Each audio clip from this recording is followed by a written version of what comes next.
Merci d'accueillir Florent Gimbert, un spécialiste des glaciers et du Groenland. Florent, vous êtes intéressé plus particulièrement au rôle de l'eau.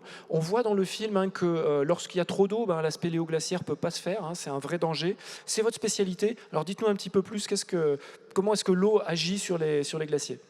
C'est vrai que le film le met très bien en valeur. Je trouve que la première chose qu'on voit quand on voit sur ces glaciers, c'est toute cette eau qui circule en surface, qui rentre dans le glacier. Et on se demande bien qu'est-ce que ça peut faire. Et ça fait quand même 3 décennies au moins que les scientifiques travaillent là-dessus. Il y a une grosse communauté qui se demande qu'est-ce qui va se passer dans le futur quand on va faire plus d'eau, qu'est-ce qu'on va changer sur la dynamique du glacier. Et on va aller un petit peu là-dedans. Je vais vous illustrer un peu les choses en reculant un petit peu, en faisant un dézoom. Le film, c'est une super apologie du terrain, mais on étudie aussi les glaciers par les satellites. Je vais juste passer brièvement là-dessus en montrant cette carte que vous voyez. Alors la carte du haut, c'est ce que verrait Thomas Pesquet quand il est dans l'espace. Il voit cette calotte de glace plutôt immobile. Mais quand on fait une différence d'image, en fait, satellite, c'est qu'on regarde comment la glace a bougé. C'est ce qu'on voit en bas à droite. Et on voit donc ces zones très concentrées. Donc il y a différentes couleurs. Voilà, violet-bleu, c'est les zones très rapides, et puis le vert et le orange sont des zones très lentes. Et il faut voir que la vitesse varie d'un facteur 10 à 100 entre les deux zones. Et ce qui est très important de comprendre, c'est pourquoi elles s'accélèrent dans ces zones-là. Et comme on l'a bien montré dans le film, c'est en partie lié à l'eau. Et vous avez vu, c'est cette eau qui percole, qui rentre sous le glacier. Et on se demande, on se dit, plus il y aura d'eau, plus ça va lubrifier l'interface et donc changer la dynamique des glaciers. Ça, c'est ce qui est vraiment considéré, ce qui a été considéré principalement dans les rapports du GIEC récemment. Puis je voulais juste évoquer une petite découverte, parce que je suis super content qu'on l'ait fait à Grenoble. Une des choses qu'on a pu montrer, c'est que ce n'est pas seulement la quantité d'eau qui va atteindre le lit du glacier qui importe, c'est aussi sa réponse à cette quantité d'eau. Comment le glacier va s'organiser pour laisser la place à l'eau pour passer. Et un des paramètres hyper importants pour comprendre sa réponse, c'est la pente de surface. C'est assez contre-intuitif parce que quand on a vu ces images, on dirait que c'est tout plat. Mais le film le dit, il y a une petite pente. Et les petites variations de pente comme ça vont contrôler la manière dont l'eau s'organise. Et ça, c'est un petit peu une nouvelle manière de voir les choses. Et on va, nous, vraiment se concentrer là-dessus dans le futur, essayer de comprendre comment cette eau sous-glaciaire s'organise avec des variations de pente. Ça a des effets sur le futur, parce que quand la calotte se retire, les pentes vont changer et ça va changer la dynamique. Donc a priori, s'il y a moins de pentes, normalement, ça devrait avancer plus lentement. Oui, alors le glacier va avancer plus lentement. Par contre, ça c'est ce qu'on prédirait si on ne prenait pas l'effet de l'eau. Par contre, ce qui vous est montré ici, sur le panel de droite, c'est que s'il y a moins de pentes, on arrivera aussi moins à exporter l'eau sous le glacier.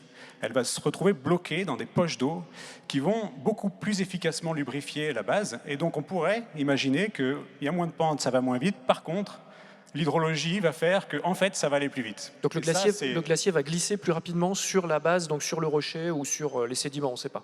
Exactement, voilà. Ça, c'est une nouvelle perspective qu'on souhaiterait explorer dans le futur au laboratoire IGE. On a envie de descendre dans le glacier, mais voilà. En fait, on ne peut pas descendre au-delà de 200 mètres. Le record de Jeannot Lamberton, c'est 203 mètres, c'est le record mondial, et c'est un record qui tient toujours. Or, les glaciers du Groenland font plutôt presque 1 kilomètre, non, c'est ça ?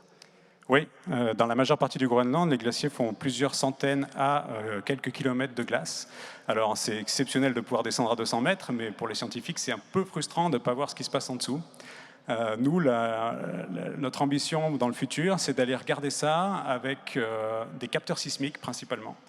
Donc de trouver un moyen, à partir des ondes sismiques, d'aller regarder comment l'eau circule et comment elle va être stockée sous le glacier. Alors vous voyez, c'est quand même beaucoup plus simple en surface de mettre des petits capteurs dans la glace. Il y a des petites photos sur la slide d'après où on peut bien se rendre compte de la différence entre les grands aventuriers qui ont tout notre respect à gauche et puis nous qui nous contentons de faire un petit trou en surface et de mettre un capteur.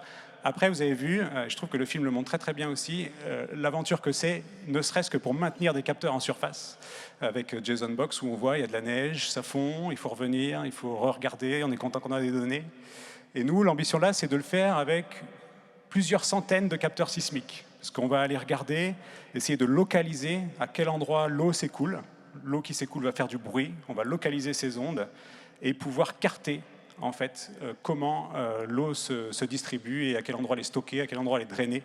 et à combien ça dépend de la pente de surface, de la géométrie du glacier. Alors on peut préciser que ces capteurs qui sont posés là pendant quelques semaines, quelques mois, on vient les poser, on vient les enlever après, on laisse rien sur le glacier. Hein. Bien sûr, ouais, on vient les chercher. Alors on y est allé en juin, là c'est des images de notre campagne à droite là qu'on a fait en juin, dans une zone très proche en fait de là où vous avez vu les gens descendre dans les moulins, à côté de Canguerre-Luciac.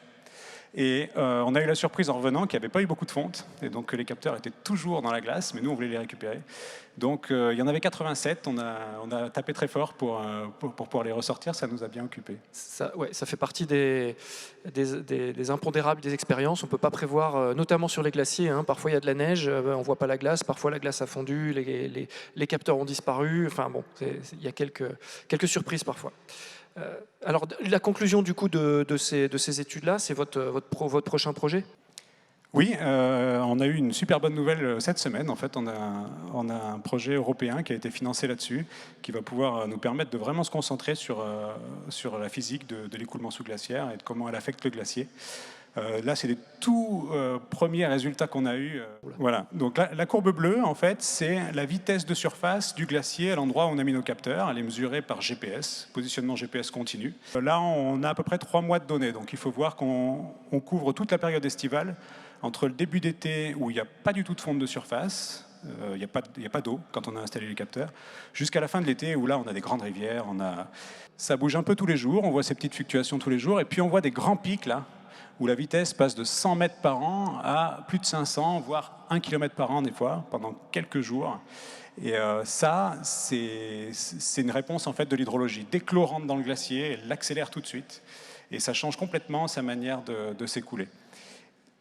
Associé à ça, on voit cette courbe rouge qui est maintenant l'amplitude du bruit sismique, donc l'amplitude des vibrations mesurées en surface au cours du temps. Et on voit que ces deux courbes, la courbe rouge, elle suit quand même étonnamment bien la courbe bleue. Donc on peut prédire la déformation du glacier, l'avancée du glacier à partir des vibrations qui sont liées par l'écoulement de l'eau. C'est ça Oui, là c'est ça l'enjeu. C'est ce qui a l'air de se passer. Alors c'est quand même la première fois, on l'a beaucoup fait dans les Alpes, ces déploiements sismiques, à regarder, on sait qu'on est sensible à ces écoulements d'eau, etc. C'est quand même la première fois qu'on voit qu'ils sont aussi bien corrélés avec la dynamique du glacier. Et ça, c'est vraiment une particularité du Groenland. C'est que ce forçage hydrologique est vraiment majeur dans l'écoulement, et c'est là-dessus qu'on va creuser. On va aller essayer d'aller carter à différents moments de la saison ces écoulements, de voir à quel point ils contrôlent ou pas la dynamique à certaines périodes. Et l'enjeu à la fin, ce sera de prévoir l'écoulement de la glace et donc l'évolution de la calotte de glace sur le Groenland. Merci beaucoup Florent Gimbert. Merci. Je crois qu'on peut le remercier.